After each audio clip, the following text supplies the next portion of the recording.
Welcome students. आप लोग ये तो जानते हो कि ये जितनी भी डाइवर्सिटी है इसको समझने के लिए ग्रुप्स को फॉर्म करना जरूरी है। और दोस्तों, इन ग्रुप्स को फॉर्म किया जाता है बड़े सारे कैरेक्टरिस्टिक्स की बेसिस पर।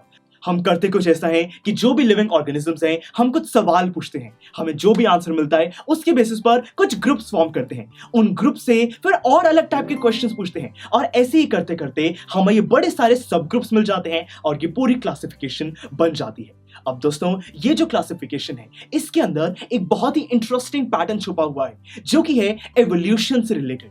अब ये एवोल्यूशन क्या होता है और वो कौन सा पैटर्न है, इसी चीज के बारे में हम आज के लेक्चर में समझने वाले हैं। तो फिर चलिए शुरू करते हैं।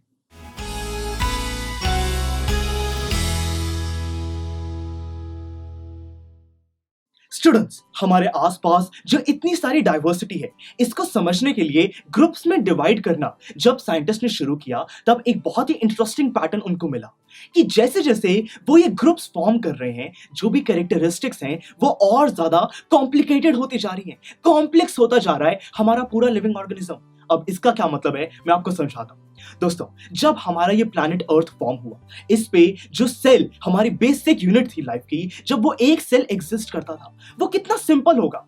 उस सेल ने अपने आप को ग्रो करने की कोशिश करी, अपनी बॉडी के अंदर कुछ चेंजेस लाया वो, फिर धीरे धीरे और सेल्स बने, वो सारे कंबाइन होकर एक टिश्यू बना, फिर दोस्तों एक पूरा लिविंग ऑर्गेनिज्म बना, अलग अलग टाइप के लिविंग ऑर्गेनिज्म बने। तो कहने का मतलब है कि टाइम के साथ साथ जो ये डाइवर्सिटी है इसमें बड़े सारे चेंजेस आए, लिविंग ऑर्गेनिज्म में काफी सारी चीजें और कॉम्प्लिकेटेड हो गई और इसी को कहा जाता है कि दोस्तों एवोल्यूशन हुआ। मतलब कि जितनी भी कैरेक्टरिस्टिक्स हैं वो और ज्यादा कॉम्प्लिकेटेड होती गई, ज्यादा कॉम्प्लेक्स होती गई। और दोस्तों, यही जो पैटर्न है ये क्लासिफिकेशन में भी देखा जाता है।